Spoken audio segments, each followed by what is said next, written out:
Hello नमस्कार प्यारे विद्यार्थियों, आप सभी का इस YouTube चैनल पर स्वागत है। आज अपने कक्षा 10 विषय गणित के अंदर कार्यपुस्तिका वर्कबुक को सॉल्व करते हैं, जो कि सत्र 2023-24 के लिए अपने को दे रखी है। कक्षा 10 विषय गणित के अंदर राजस्थान राज्य शैक्षिक अनुसंधान प्रशिक्षण परिषद उदयपुर के द्वारा ये अपने को जारी की गई है। ठीक है, इस तरीके की अपनी ये पूरी की पूरी वर्कबुक है।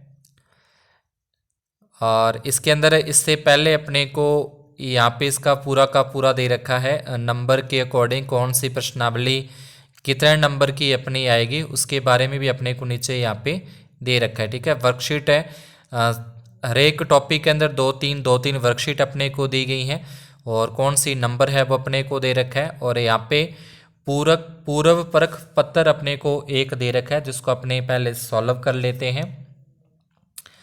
तो सबसे पहला प्रश्न अपने को यहाँ पे दे रखा है 156.25 का मैसे अपने को बताना है कि इसका मैसे कितना आएगा।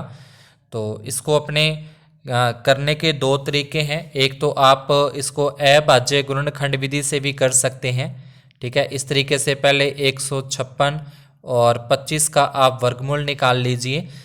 जैसे कि अपने इसको 5 से अगर अपने करते हैं तो 5 से करें, 5 दिए 15 आ जाएंगे। उसके बाद फिर 5 एकम 5 और यहाँ पे 3105 आ जाएगा। फिर इसको अगर अपने 5 से करते हैं तो ये अपना पास 625 आ जाएगा। फिर इसको 5 से करें तो ये 125 आता है। इस तरीके से फिर 5 से करें 25 और फिर 5 से करें 5 और फिर 5 से करें तो 1।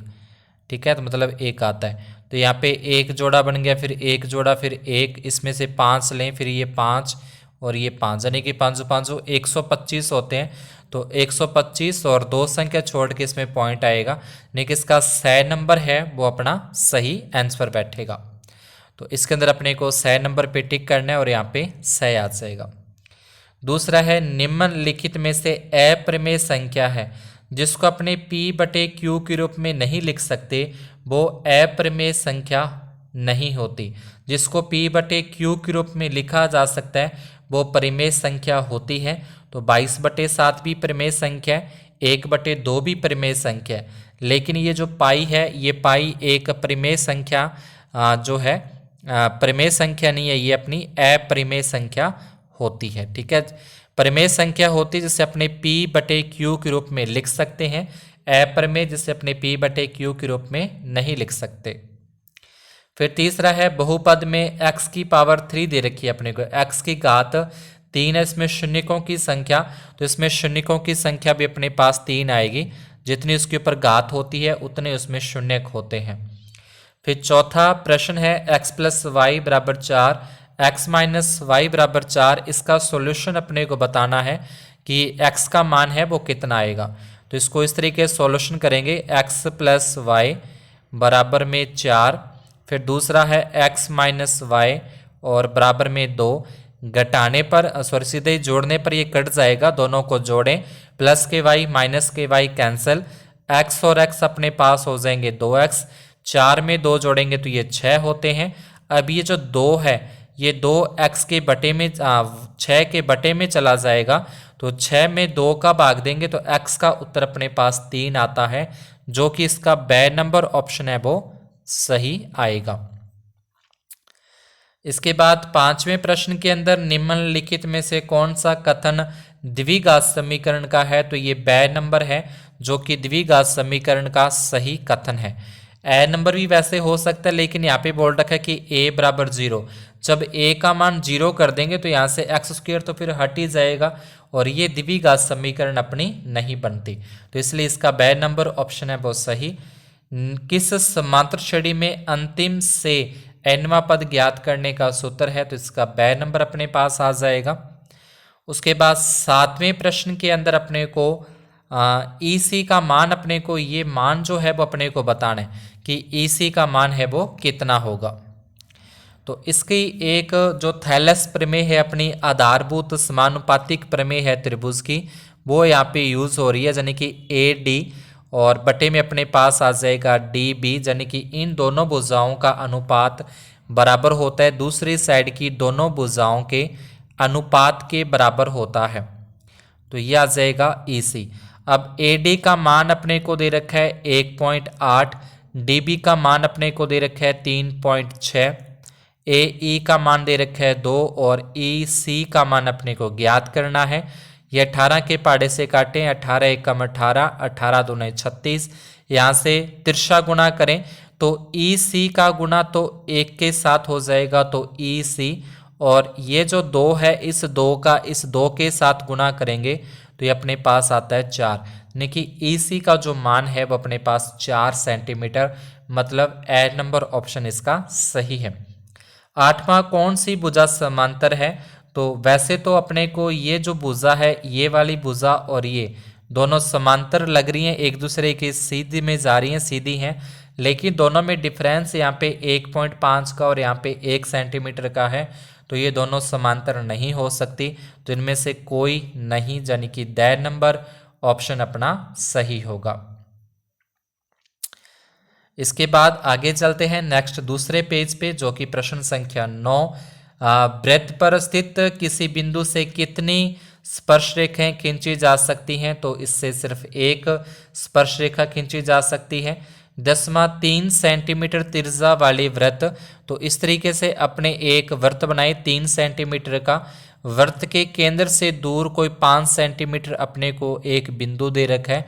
बिंदु पर स्थित बिंदु यानी कि दूरी पर स्थित बिंदु से वृत्त पर खींची गई स्पर्श रेखा की लंबाई अपने को बतानी है। तो इस तरीके से अगर इस पे अपने स्पर्श रेखा यहाँ पे खींचते हैं और ये इसकी अपने तिरछा हो जाएगी, जो कि अपने को दे रखी है 3 सेंटीमीटर की, और इसकी स्पर्श रेखा की लंबाई अपने को ये बतानी है। इसको नाम दे, जैसे ओ हो जाएगा ये अपने पी, और इसको अपने क्यू नाम दे सकते हैं। तो ओ क्यू पी का मान अपने को यहाँ पे बताना है, और ये अपने को पता है कि जहाँ पे तिरछा और स्पर्श रेखा मिलती है वहाँ पे 90 डिग्री का कोण बनता है 90 डिग्री का, और 90 के सामने वाली जो भुजा होती है वो कर्ण होती है, यानी कि ये जो ओ पी है, ओ पी तो अपना आ जाए कर्ण, तो ये पाइथागोरस प्रमेय लग जाए कर्ण स्क्वायर बराबर में आधार स्क्वायर और प्लस में लंब स्क्वायर का मान अपने को बताना है, यानी कि क्यू पी का मान यहाँ पे बताना है पाइथागोरस प्रमेय से। 5 की स्क्वायर करेंगे 25, 3 का वर्ग करेंगे 9 और प्लस में आ जाएगा क्यू पी की स्क्वायर। ठीक है, यहाँ पे क्यू पी है लास्ट में। अब 25 और माइनस हो जाएंगे 9, बराबर में अपने पास आ जाएगा क्यू पी की स्क्वायर। 25 में से 9 घटा दें 16, और 16 का अगर अपने वर्गमूल निकालते हैं तो 16 का वर्गमूल अपने पास आता है 4। तो इसका जो सही उत्तर है वो ब नंबर ऑप्शन 10वें प्रश्न का ब नंबर ऑप्शन है वो अपना सही आएगा। देखिए क्यू पी का जो मान है, तो आगे अगर अपने करना चाहें पूरा तो क्यू पी बराबर 16, उसके ऊपर वर्गमूल का निशान आ जाएगा जो कि प्लस माइनस के 4 होते हैं, लेकिन अपने को सिर्फ प्लस के 4 दे रखा है, तो इसका ब नंबर सही उत्तर आएगा। फिर 11वां प्रश्न है एक्स वाई की मूल बिंदु से दूरी ज्ञात करनी है। तो मूल बिंदु अपना होता है 0 0, मूल बिंदु 0 0 होता है। तो 0 0 की एक्स वाई से अगर अपने को दूरी निकालनी है तो ये अपने पास आ जाएगा द नंबर, इसका सही करना है। 12वां है बिंदु 2 3 की एक्स अक्ष से दूरी, एक्स अक्ष से दूरी पूछिए तो अपने इसका उत्तर 3 बताएंगे, देखिए 100 नंबर। और अगर वाई अक्ष से दूरी पूछता है तो अपने इसका जो x का उत्तर है यानी कि 2 बताएंगे। फिलहाल अपने को x अक्ष से पूछिए तो y का मान बताना है जो कि 3 है।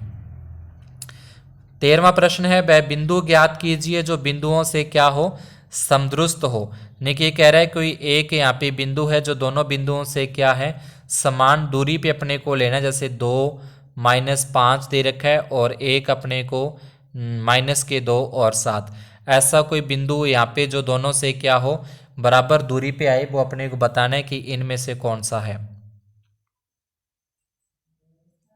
ऑप्शन है वो अपने इसमें रखें, जैसे कि -7 और 0 यहाँ पे लिखा।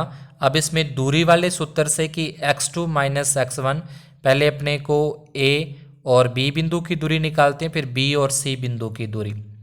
तो पहले ए और बी बिंदु से दूरी निकालें। अब दूरी निकालने का जो सूत्र अपने यहाँ पे इसको अपने अच्छे से सॉल्व कर लेते हैं। पहले वो मैंने यहाँ पे बीच में रख लिया 7 माइनस के 7 और 0।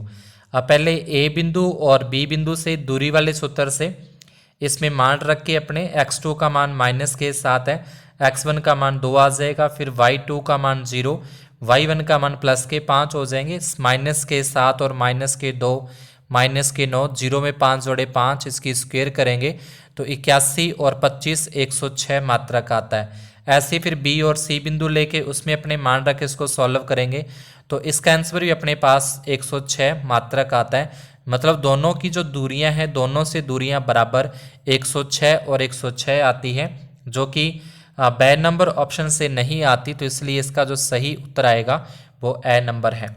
फिर 14वां प्रश्न 2 tan स्क्वायर 30 डिग्री का मान आपको बताना है।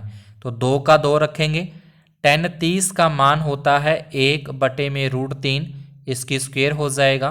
फिर 2 गुना 1 का 1 और √3 की स्क्वायर करेंगे 3, तो ये अपने पास आ जाएगा 2 और बटे में 3, जो कि 6 नंबर ऑप्शन अपना सही है। 15वां प्रश्न है एक मीनार की ऊंचाई उसकी परछाई के बराबर है। तो ये जो कोण आएगा वो हमेशा 45 डिग्री का, जब किसी मीनार की ऊंचाई, किसी खंबे की ऊंचाई, किसी पेड़ की ऊंचाई उसकी परछाई के बराबरी आ जाए तो जो कोण बनता है वो हमेशा 45 डिग्री का बनता है। उसके बाद 16वां एलिफ वर्ष में विनीता का जन्मदिन सोमवार को होने की प्रायिकता अपने को बतानी है। तो इसमें सोमवार कितने दिन आते हैं तो वो अपने को बताना है। तो यहाँ पे इसका आ जाएगा 2/7 यानी कि 10 नंबर। उसके बाद 17वां है थीटा कोण वाले त्रिज्यखंड के संगत चाप की लंबाई ज्ञात करने का सूत्र अपने को बताना है। तो इसका सूत्र अपने पास आ जाएगा पाई आर थीटा। तो यहाँ पे जो ए नंबर ऑप्शन है अपने को सही दे रखा है, यानी कि 2 पाई आर थीटा बटे 360 होता है। और इसके बाद 18वें के अंदर अपने देखें तो इसमें त्रिज्यखंड का क्षेत्रफल ज्ञात करने का, तो त्रिज्यखंड का क्षेत्रफल अगर अपने को ज्ञात करना है तो इसका सूत्र होता है पाई आर स्क्वायर थीटा बटे 360 होता है, पाई आर स्क्वायर थीटा बटे 360। ठीक है। और उसके बाद अगला अपने प्रश्न देखें तो यहाँ पे आ जाएगा 19वां 2 3 4 5 6 का माध्य। तो माध्य निकालना है तो इन सभी को पहले प्लस करना पड़ेगा। इन सभी को प्लस करेंगे 10 और 10 20 हो जाएंगे, सभी को प्लस करेंगे 20 और कुल संख्या ये 5 है। 20 में 5 का भाग देंगे 4, जो कि इसका 6 नंबर ऑप्शन सही। उस प्रेक्षण का मान जिसकी बारंबारता सबसे अधिक होती है वो बहुलक होता है, तो इसका 6 नंबर ऑप्शन अपना सही बैठेगा। तो ये थी अपना जो पूर्व परख पत्र अपने को दे रखा था उसका पूरे का सॉल्यूशन। अगर आपको ये सवाल समझ में आए हो तो वीडियो को लाइक और चैनल को सब्सक्राइब जरूर करें। आपको इसी चैनल के ऊपर इस पूरी की पूरी वर्कबुक की पूरी वर्कशीट की आपको प्लेलिस्ट 1 बाय 1 वर्कशीट के अकॉर्डिंग मिल जाएगी। तो आप बेल आइकन को प्रेस करके नोटिफिकेशन को ऑन कर लें ताकि जैसे ही कोई नेक्स्ट वीडियो अपलोड होती है उसका नोटिफिकेशन आपको मिलता रहे। धन्यवाद और शुभ दिन।